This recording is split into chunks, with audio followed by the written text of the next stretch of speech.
Hello everyone, welcome back to my channel. So in today's video we're going to talk all things exercise in recovery. Do you need a break? How long a break? How do you combat exercise in recovery? How to know when to go back, and how to approach exercise in like a healthy manner, and breaking compulsions, urges, and dealing with people exercising around you, because dealing firsthand, it's horrific. It is so hard. But little disclaimer, I'm not a medical professional. This is just my experience, things that worked for me, and how me and my medical team like dealt with exercise in recovery. So without further ado, like and subscribe and let's get into it. Also, it wouldn't be a sit down chat with me without a coffee. It's officially iced coffee season, guys. So we have iced coffee with my protein toffee drops, and yeah, so I'm gonna sip on that throughout my little sit down chat with me. I feel like I should do more of these because I feel like they're quite helpful.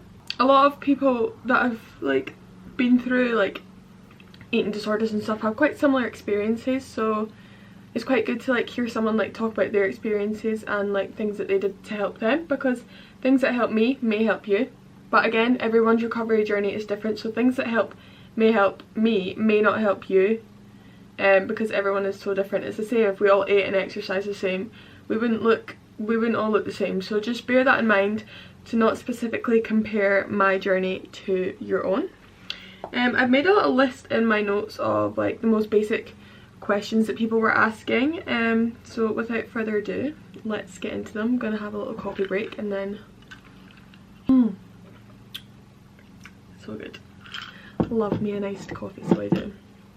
I feel like I'm gonna talk about my like exercise, how I dealt with it first. So basically, when I came out of hospital, I was obviously not allowed to exercise at all due to like the health implications that I was dealing with, and I had no idea how long this was gonna last, how long I wasn't gonna be allowed to exercise for. And exercise has always been like a part of my day. It's always been a part of my life. Like, I've done athletics since I was like 9-10. Like, I've never taken more than 2 weeks off. Like, at the end of a season, my coaches always give us like 2 weeks off and just like rest and like get back into it before we started our winter training. So exercise has always been a part of my life. Like, even when I was like a child, I would do tennis, gymnastics, swimming.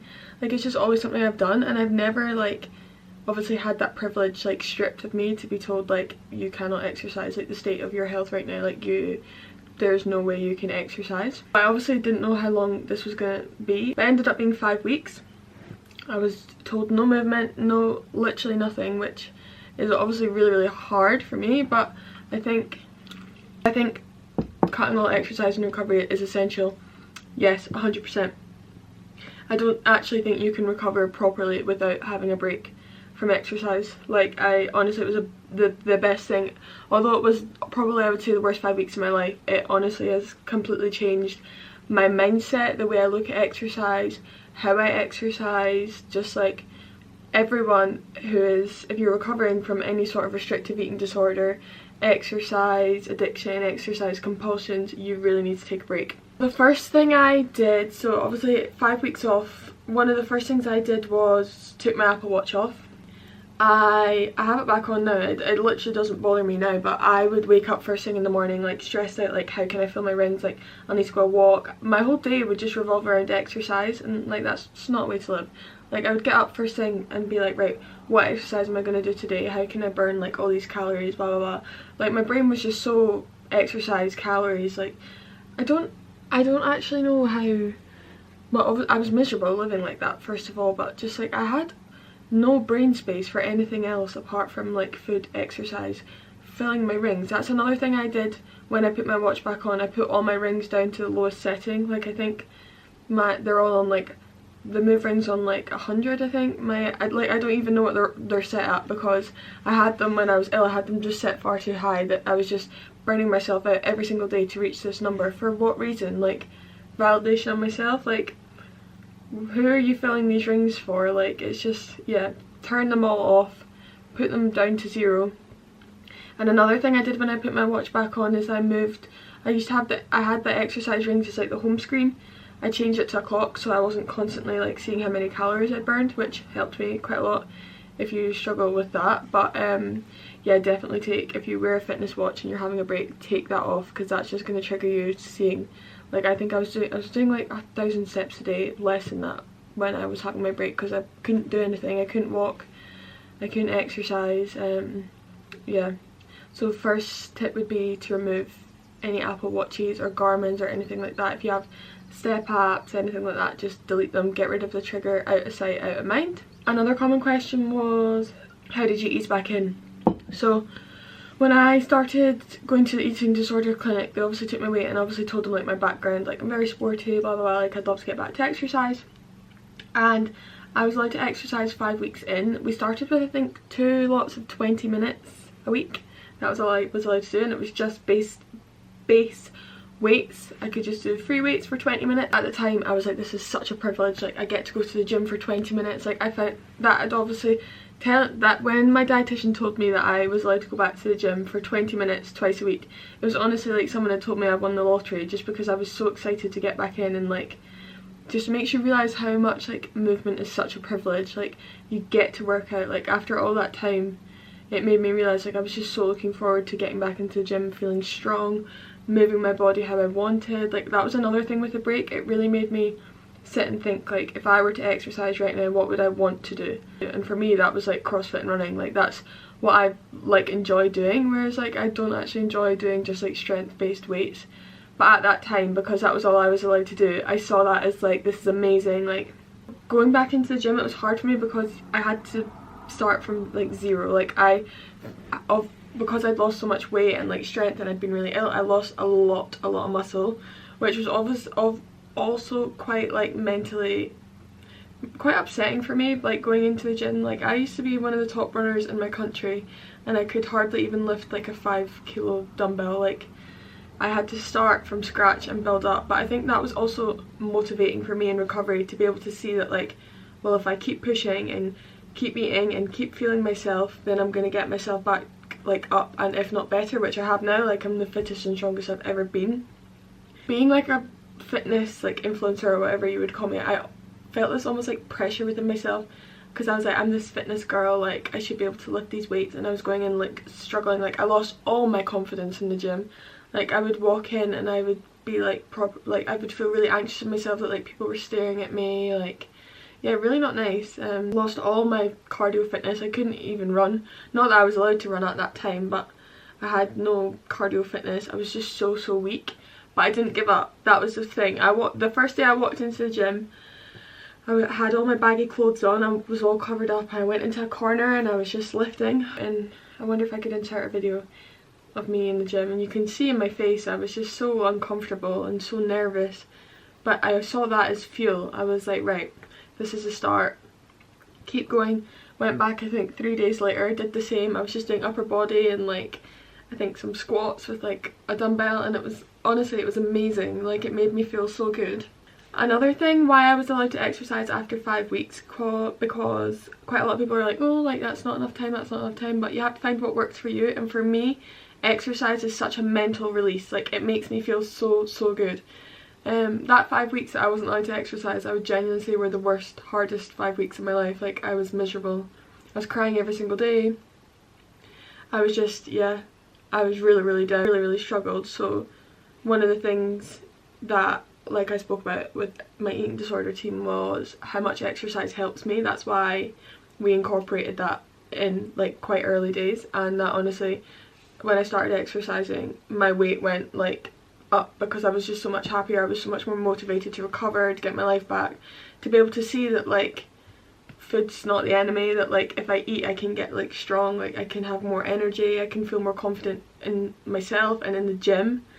So that's why I was allowed to exercise quite early on, was for like the mental benefit more than anything else. But I was only allowed to keep going if my weight continued to go up. If I'd lost any weight, then they'd said like your exercise will get cut. From then on I literally gained and gained and gained and gained, because I knew, I was like, well, I don't want my exercise to get cut, like I want to keep being able to train. So that was like another motivating thing, was being allowed to exercise as long as I still gained. and like as long as things were still going up, which they did. I didn't lose any weight. I was like, and I gained like weight quickly. Like I must have been eating like 4,000 or 5,000 calories a day because I was just in that mindset of I'm gonna do this, like I'm gonna do it for myself, for my health. I'm gonna show everyone that like it's possible. As my weight increased, my exercise was allowed to increase because I was like getting back to like the healthy range. Like I would think when I was a healthy BMI, there wasn't really any set like you can do 3 times 20 minutes a week. It was just kind of like be mindful, don't like overdo it, but you can exercise however you want as long as you're still gaining. And she was a bit iffy with, because I asked about running and she was like, okay, you can run but only no more than 20 minutes, I think twice a week.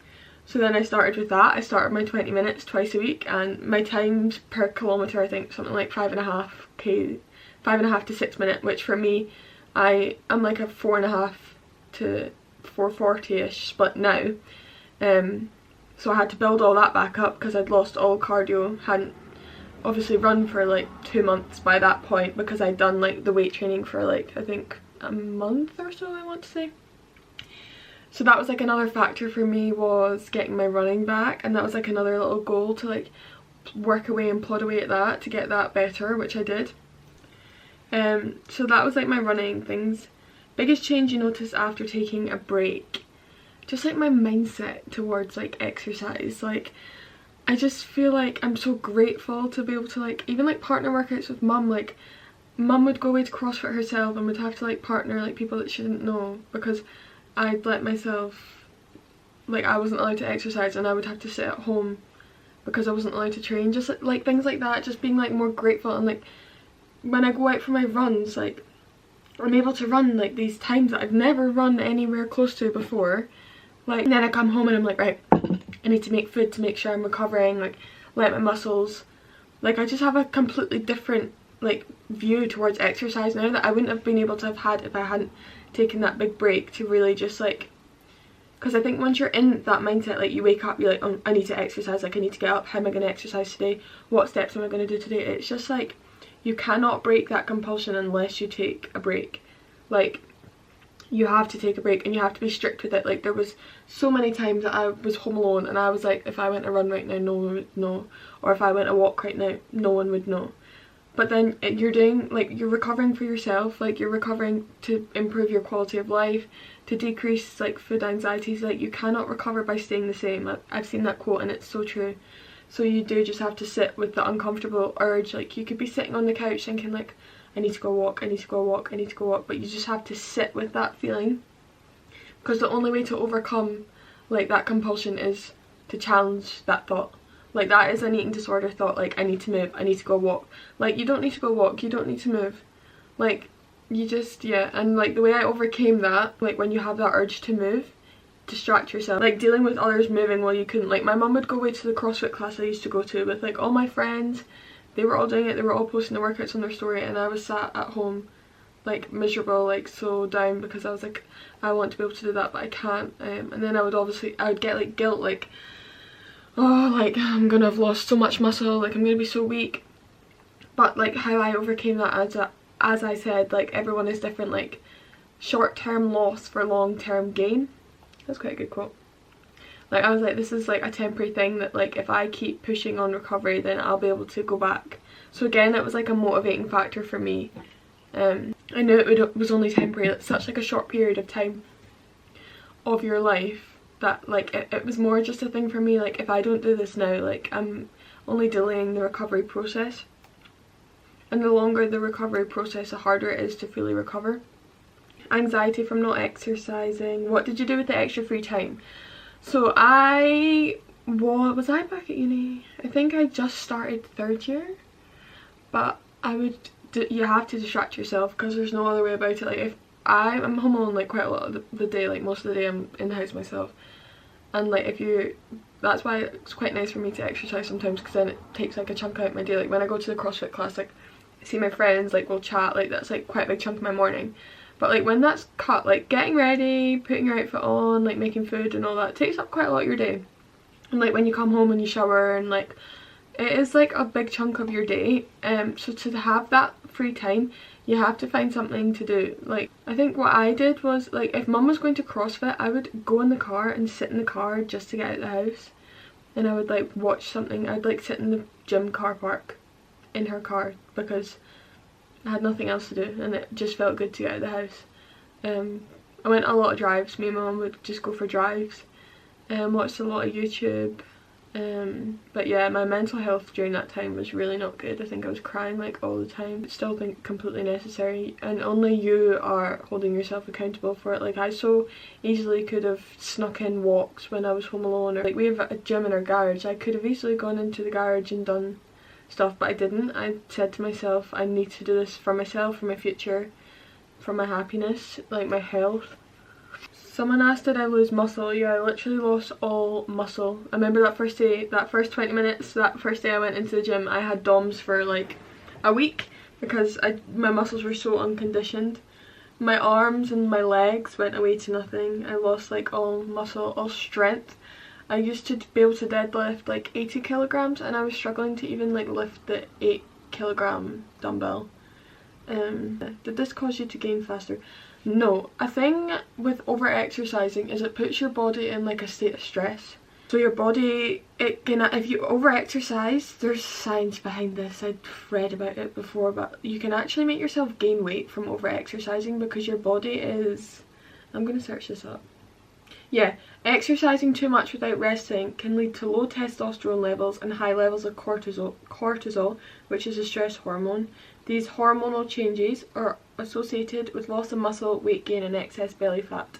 If you over-exercise, you put your body in a state of stress.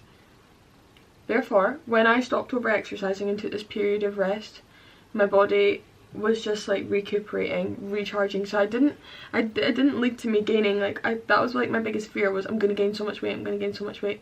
I literally didn't gain, like I was gaining, but like not at the rate I thought I would gain. Like, I think in your head you just think like, oh, I'm gonna gain so much weight, I'm gonna gain so much weight, but I actually had to keep like pushing and eating a lot to keep gaining because I was so undernourished like during that exercise break.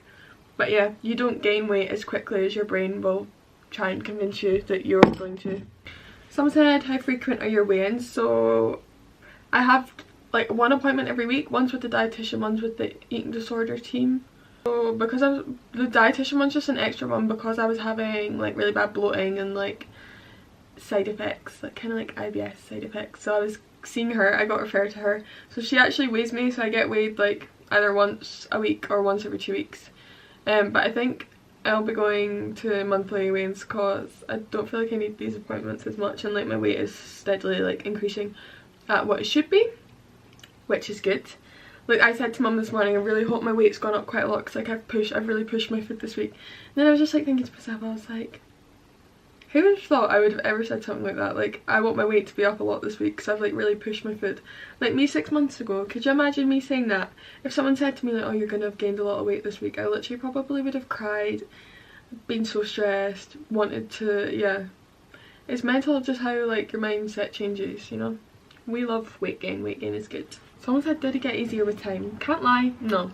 It was awful. Like, it genuinely was awful. Like, yeah, did it get easier with time? Maybe.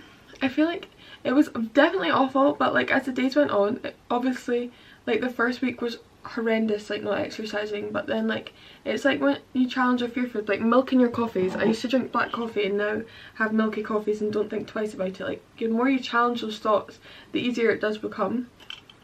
I think by week 3 like exercising didn't cross my mind. It wasn't the first thing I thought about when I woke up, whereas the first week I really had the urge and like compulsion to move and felt like, yeah, someone said, how did you deal with lazy and feeling lazy and guilty? The first week is obviously the hardest because it's such like a change to your lifestyle, I would say, but as the weeks went on it definitely did get easier. And then I also found when I did start back, I was so weak as well, my motivation to go was kind of like, I'm so weak. Like I almost felt embarrassed to go to the gym because I felt so weak that it almost did make my motivation lack. But then I also saw that as like fuel, like, well, if you keep pushing you'll get your fuel back, like you'll get like it all back. But yeah, I completely lost all confidence within the gym. Like I literally just wanted to hide. So I went to like a different gym for a while because I didn't want, like I went to the gym at my uni, and I never use that gym. Like I go to the Pure Gym like near me, just because I didn't want people to see me. And it's just like, nobody would have said anything to you. Like it's just in your head. Like I don't know, that's just quite weird. Weren't you scared that you'd have to start from zero again? Yes, I did have to start from zero, but like anything, it came back. You just have to work at it, and it's all just about reframing, rechanging your mindset, breaking those compulsions, getting over the urge, getting over the guilt. And someone said, did taking a break help you stick to recovery? 100%. I've said it earlier in this video, I don't think you can recover without taking a break. I'm just going through the questions. I think I've covered everything, all about weight gain, scared that you'd have to start from zero, dealing with feeling lazy, dealing with others moving while you couldn't, how frequent are your wins, anxiety from exercise. But yeah, just goes to show. Look at me now, like I can run like so far now. Honestly, it makes me want to cry when I like think about how far I've come from like being allowed to exercise for 20 minutes to now just like, yeah, it's very freeing. That's the whole thing about recovery. It's just like so freeing because you're just letting go, and yeah, it's like a weight off your shoulders. Like you've been like living with the weight of like all these like rules in your head, and like exercise rules and like steps and numbers and calories, that when you just learn to let go, it's just like you're like a new person. You get a new glow. You just learn that life is too short to live like that. It's a misery when you live like trapped in an eating disorder. So we're all about breaking free and yeah, overcoming. But overcoming for me had to be an exercise break, and I would say for anyone. But if you're even probably watching, if you've watched this far and you're thinking like, I feel like I need to do that. If you're even thinking about it and searching about it, then that is your sign that you need to have a break, that you are struggling. Because I used to sit and struggle, like signs you have an exercise addiction, and I think even if you're searching that, like it shows. Like, yeah. So I think that concludes everything I wanted to cover in this type of video. Let me know if you like this type of like sit down chat with me, and I can definitely do more. But I'm going to have to run because I'm getting weighed in about half an hour. But thanks for joining me. Don't forget to like and subscribe, and thanks for the continued support. Love you guys. You guys are the best. But yeah, hope you enjoyed, and I shall see you in the next one. Don't forget to like and subscribe. Bye guys.